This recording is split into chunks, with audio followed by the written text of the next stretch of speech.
来看美国职棒大联盟伫个南韩首尔的海外赛顺利来结束，台湾球迷嘛真期待，什么时阵轮到台湾来举办呢？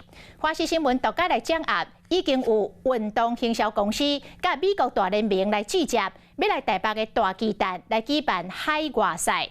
通常这个美国大联盟的海外赛是5年办一届，所以呢，真正要来台湾比赛，上紧嘛要等到2027年。 在东北乐天金鹫真侪人想要亲目睭看到台国双平在球场拍球的模样。大联盟韩国少年海外赛那球场正显目，就连观众位嘛出现未少名称，和台湾的球迷有够新鲜。是讲即摆也传出台湾的运动行销公司想要将 MLB 的赛事引入来台湾，地点就建伫台北大巨蛋。讨论会议的时候，他们也提到说，那能不能够 一起把这个计划放在5年的规划里面。如果你在台湾是不是有这样的打算？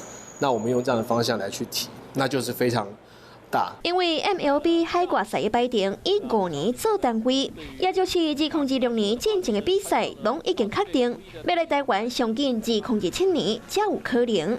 严格要请 MLB 来，敢若球场的出场费都无少，而且嘛无保证讲一定得快到欧塔尼上。日本跟首尔都是在棒球市场上，他们可以投入非常大的庞大资金，包含选手包机。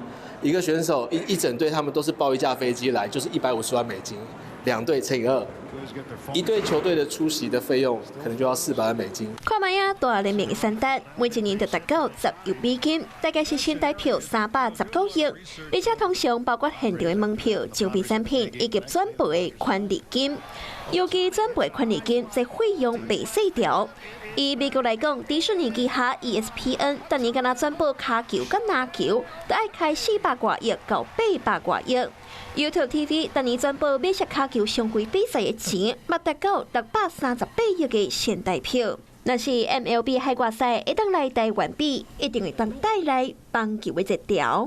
2024美国职棒大联盟首尔海外赛已经完美落幕，接下来台湾能不能成功争取，值得期待。以上是杨志福、林纯佩在南韩首尔的采访报道。Hello， 我是林明瑞。想要抢先掌握最及时的新闻资讯吗？赶快订阅、按赞、开启小铃铛，锁定我们华视新闻的 YouTube 频道。